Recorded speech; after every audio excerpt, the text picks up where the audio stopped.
നമ്മുടെ സ്വപ്ന സുരേഷിനോട് ലൈംഗികോദ്ദേശത്തോടുകൂടി പെരുമാറിയ ശ്രീരാമകൃഷ്ണനെയും തോമസ് ഐസക്കിനെയും കടകംപള്ളി സുരേന്ദ്രനെയൊക്കെ വെളുപ്പിച്ചെടുക്കാനായിട്ട് നമ്മുടെ മൊട്ട അരുൺകുമാർ എഴുതിയൊരു പോസ്റ്റ് വായിക്കാം. കടകംപള്ളി സ്വപ്ന സുരേഷിന്റെ വീട്ടിൽ കയറി ചായ കുടിച്ച് അതിന് അടുപ്പം കാണിച്ചു, അതിന് ശ്രീരാമകൃഷ്ണൻ റമാ മാർട്ടിൻ കഴിക്കും, അതിന് ശ്രീരാമകൃഷ്ണൻ ലുങ്കി കൊടുത്ത് അയാളുടെ വീട്ടിൽ നിൽക്കും, അതിന് ശ്രീരാമകൃഷ്ണൻ ലവ് അയക്കും, സെൽഫിയും, അതിന് ഐസക്ക് മൂന്നാറിലേക്ക് പോരുന്നോ എന്ന് ചോദിച്ച്, അതിന് അധികാര ദുർവിനിയോഗം നടക്കാത്ത പക്ഷം, ബന്ധപ്പെട്ട സ്ത്രീക്ക് പരാതിയില്ലാത്ത പക്ഷം സോളാറിലും എൽദോയിലും അതുണ്ട്, ശശിയിലും അതുണ്ട്. ഇതൊന്നും എന്റെയോ നമ്മുടെയോ വിഷയമേ അല്ല എന്നാണ് എന്റെ പക്ഷം. സ്വപ്നയുമായി ബന്ധപ്പെട്ടിട്ടുണ്ട് പലവട്ടം. എന്താണോ, എന്ത് ബന്ധമാണോ അല്ലെ, ഇവൻ പലവട്ടം ബന്ധപ്പെട്ടിട്ടുണ്ടെന്ന്. എന്തായാലും വട്ടം നിയമവിരുദ്ധമായ ഒരു ആനുകൂല്യവും സ്വപ്നയ്ക്ക് നൽകിയിട്ടില്ല. മറിച്ചാണെങ്കിൽ തെളിയിക്കെന്ന് നേതാക്കൾ തെളിച്ചു പറഞ്ഞാൽ മായുന്ന സദാചാര തെളിയാണിത്. ഞാൻ തെറ്റിദ്ധരിച്ച് ഇത് വേറെ രീതിയിൽ പറഞ്ഞതാ, സോറി കേട്ടോ. എന്റെ ജനപ്രതിനിധികൾ ബ്രഹ്മചാരികളാകണം. കേക്ക്, എന്റെ ജനപ്രതിനിധികൾ ബ്രഹ്മചാരികളാകണം, ഏകപത്നി വ്രതക്കാരാകണം എന്ന് വോട്ടെടുപ്പിൽ ആർക്കാണ് നിർബന്ധം?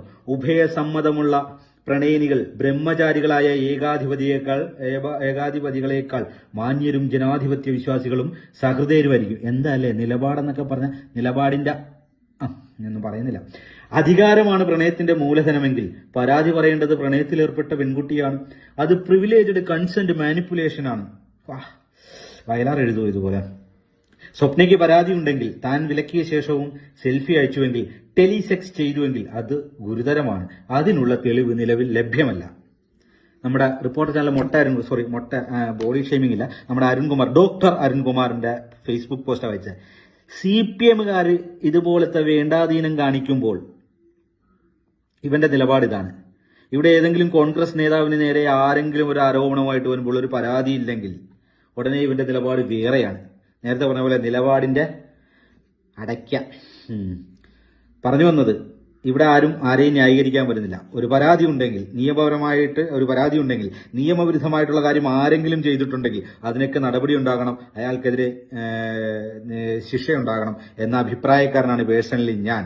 പക്ഷെ ഇവിടെ അരുൺകുമാർ എന്ന് പറയുന്ന കോട്ടിട്ട ജഡ്ജി ഇവൻ ചാനലിൽ കയറിയിരുന്ന് ഒരു പാർട്ടിയിലെ നേതാക്കളെ വിമർശിക്കുകയും മറ്റേ പാർട്ടിയിലെ നേതാക്കളെ ന്യായീകരിക്കാൻ വേണ്ടി ഏതറ്റം വരെയും പോകുന്ന ചീഞ്ഞ ന്യായീകരണങ്ങളിൽ ചമക്കുന്ന നാണംകെട്ട നാറിയാണെന്ന് ഒരിക്കൽ കൂടി പറയാൻ വേണ്ടിയിട്ടാണ് ഈ സാധനം ഇവിടെ വായിച്ചത്. ഈ ഫേസ്ബുക്ക് പോസ്റ്റ് മുക്കിയിട്ടില്ല, ഇപ്പോഴും അവിടെ തന്നെ ഉണ്ട് കേട്ടോ. വേണമെങ്കിൽ ഒന്ന് പോയി നോക്കിക്കോളൂ. നിലപാടിന്റെ അടയ്ക്ക.